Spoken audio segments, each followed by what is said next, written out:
జనరల్గా ఎవరే కానీ రిజర్వాయర్లు నింపుకోవాలని ఆలోచన చేస్తారు. ముఖ్యంగా మా పాలమూరు జిల్లా, మహబూబ్నగర్ కానీ, నల్గొండ కానీ ఇవన్నీ ఒక పీడిత జిల్లాలు, కరువు పీడిత జిల్లాలు. కరువు కాటకాల నుంచి బయటపడే జనం, సారవంతమైన భూములు ఉన్నాయి, వర్షాలు పడి నదులు ఉప్పొంగి సముద్రంలో కలుస్తున్నాయి, కానీ ఆ నీళ్ళని నింపాలనేటువంటి ధ్యాస సోయవట్లేదు. ఇలా జూరాల ప్రాజెక్ట్ నుంచి జూరాల కెపాసిటీ యాక్చువల్గా 19 TMCలో డిజైన్ చేసి దాన్ని, కానీ దాన్ని కుదించి 9 TMCల వరకు.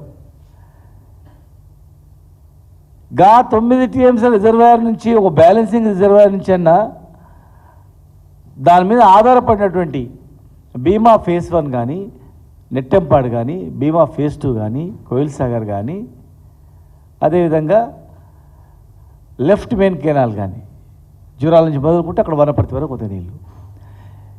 వరద వస్తుంది అనగానే గతంలో ఎట్లుండేదంటే ఆలుమట్టి నారాయణపూర్ డ్యామ్ గేట్లు ఎత్తేసి అనగానే వెంటనే మేము అప్రమత్తమై నీళ్ళు వచ్చాగానే ఇక్కడ నుంచి మేము నీళ్ళు తీసుకుపోయేవాళ్ళం.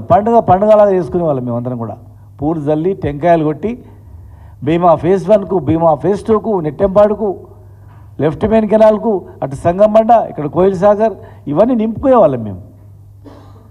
కానీ ఈరోజు దురదృష్టం ఏంటంటే, అరే నీళ్ళు వస్తున్నాయి, ఎప్పుడు జరగలే అంత తొందరగా నీళ్ళు, ఇంత తొందరగా వాటర్ ఎప్పుడు రాలా.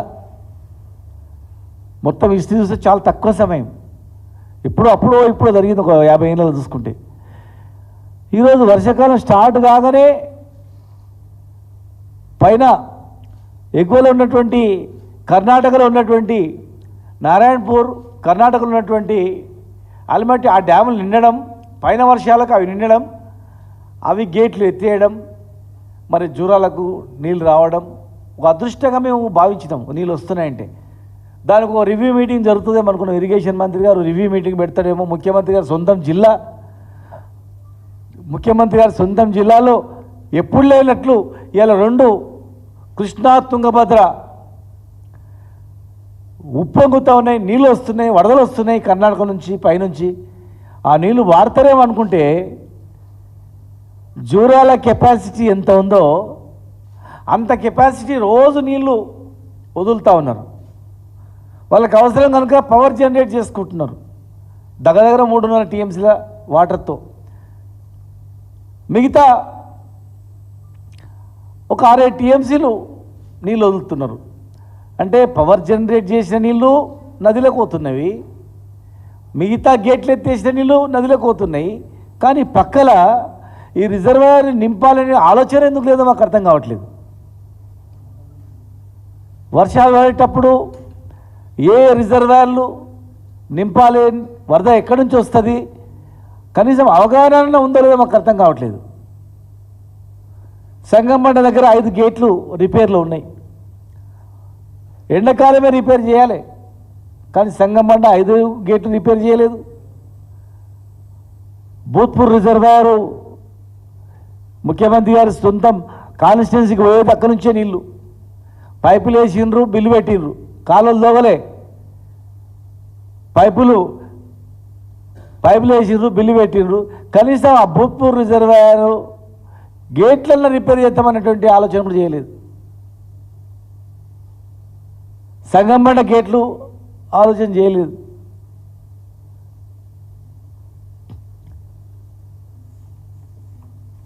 తొందరగా పడ్డ వర్షాలకు ఆ రిజర్వాయర్ నిండితే కింద మొత్తం నాట్లు వేసుకుంటారు, తొందరగా పంటలు పండుతాయి. మళ్ళీ ఒకవేళ వర్షాలు పడితే మళ్ళీ 2వ పంటకు కూడా తొందరగా వేసుకోవడానికి అవకాశం ఉంటుంది. ఇలా పనులు లేదు, రైతుల గోస మామూలుగా లేదు అక్కడ. మొన్న ఎండాకాలమేమో నీళ్ళు లేక చేనులు ఎండిపోయినాయి, ఇప్పుడేమో నీళ్ళుండి నింపుతలేము. ఇంత దౌర్భాగ్యం చూడండి. పైన నారాయణపూర్ నుంచి 1.5 TMCలు చేస్తే సగం నీళ్ళు నది తాగేసింది. కొన్ని నీళ్ళు వచ్చినాయి ఇట్లా అంతే, ఒక తడి అర తడి అయింది. నీళ్ళు లేక చేన్లు ఎండిపోయినవి. అదే ఎండిపోయిన చేన్ల దగ్గర ఉన్న రిజర్వాయర్ నింపడానికి ఇప్పుడు అవకాశం ఉంటేనేమో ఇప్పుడు నీళ్లు నదిలో వదిలిపెడుతున్నారు. ఎక్కడైనా కానీ ఈ ప్రపంచంలో ఎవరే కానీ ఒక రిజర్వాయర్ ఉందంటే రిజర్వాయర్ కింద ఇమ్మీడియట్గా గేట్లు ఎత్తగానే అవి నింపుకుంటారు. అవి నిండిన తర్వాత నదిలోకి వదులుతారు. కానీ వీళ్ళు నదిలోకి వదులుతారు. రేపు ఫ్యూచర్లో మరి వర్షాలు రాకుంటే గ్యారెంటీ ఏముంది? వర్షాలు వస్తాయని గ్యారెంటీ ఏముంది? వచ్చిన వర్షాలు తొందరగా దేవుడు కనికరిస్తే మీరు కనికరించకపోతే ఎట్లా? దేవుడు కనికరించిన ఏదో శాస్త్రం చెప్పినట్లుంది, పూజారి కనికరించలేదు అన్నట్లుంది కథ.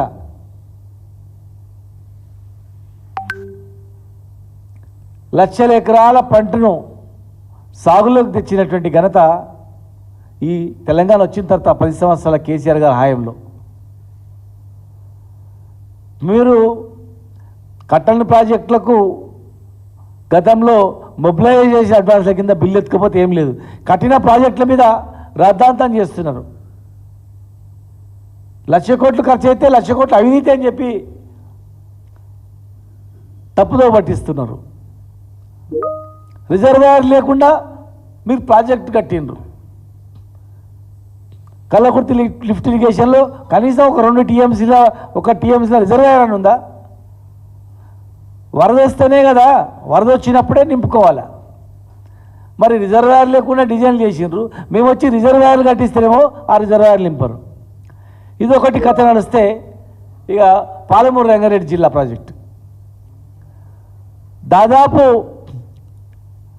130 పైగా టీఎంసీల రిజర్వాయర్లు కట్టి పంపులు కూడా మోటార్లు పెట్టి రెడీగా ఆన్ చేసి ట్రయల్ రన్ చేసినటువంటి పరిస్థితి. ఏదుల కావచ్చు, ఒట్టెం కావచ్చు, కరిమెల కావచ్చు, ఉదండపూర్ కావచ్చు, నార్లాపూర్ నుంచి మొదలుకుంటే ఉదండపూర్ వరకు రిజర్వాయర్లు అన్నీ 90% కంప్లీట్ అయిపోయినాయి. టోటల్గా మోటార్లు అయిపోయినాయి. మోటార్లను రన్ చేస్తే ఈ రిజర్వాయర్లన్నీ నిండిపోతాయి. కనీసం రిజర్వాయర్లు నిండి ఉన్నా మీరు కాలువలు లోగకపోతుంది. కానీ టెండర్లు ఇచ్చిన కాలువలను మీరు రద్దు చేసి మళ్ళీ టెండర్ ఇవ్వకపోయినా కానీ ఏదో కారణం చెప్పి అది అట్లే ఉన్నా కానీ కనీసం మీరు రిజర్వాయర్లు నింపితే మోటార్లు రెడీగా ఉన్నాయి. ఈ రిజర్వాయర్లు 5 రిజర్వాయర్ల నీళ్లుంటే గ్రౌండ్ వాటర్ డెవలప్ అవుతుంది కదా. కాలువల ద్వారా గ్రౌండ్ వాటర్ డెవలప్ అవుతుంది, రిజర్వాయర్ ద్వారా గ్రౌండ్ వాటర్ డెవలప్ అవుతుంది. అటు జూరాల నుంచి ఒక గ్రావిటీ ద్వారా రిజర్వాయర్లకు పోయే అవకాశం ఉన్నా ఏ ఒక్క ప్రాజెక్టును మీరు నింపకుండా ఒక 2 రోజులు నెట్టెంపాటు నింపిరు, మళ్ళీ బంద్ అయిపోయింది అంతే.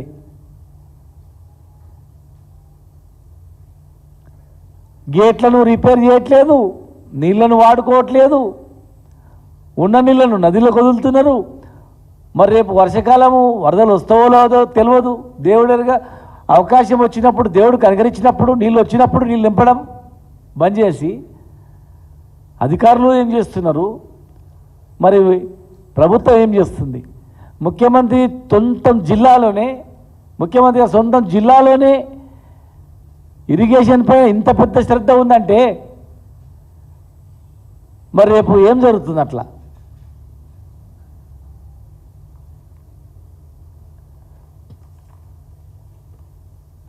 పంతొమ్మిది టీఎంసీల స్థామతతో సామర్థ్యంతో బదులు జూరాలను డిజైన్ చేస్తే ఈ మహానుభావులే దాన్ని 9-10 టీఎంసీలు కుదించారు. ఇప్పుడు ఆ నీళ్ళు ఆ రిజర్వాయర్లు కూడా దాదాపు 2-3 టీఎంసీలు సరిపోయేటువంటి మొత్తం మట్టి చేరిపోయింది. దానిలో గేట్లు రిపేర్ చేయరు, మట్టిని తీసే కార్యక్రమం ఉండదు, రిజర్వాయర్లు నింపేటువంటి ఆలోచన ఉండదు, గేట్లను రిపేర్ చేసేటువంటి ఆలోచన ఉండదు, కంప్లీట్గా అయిన రిజర్వాయర్లను నింపరు, మోటార్లను ఆన్ చేయరు. అసలు జిల్లాను ఏం చేయదలుచుకున్నారు? 2 సంవత్సరాలు అయిపోతుంది. దగ్గర దగ్గర 2 సంవత్సరాలకు వచ్చింది. ఇంకా ప్రాజెక్టులు ఎక్కడ కడతారు?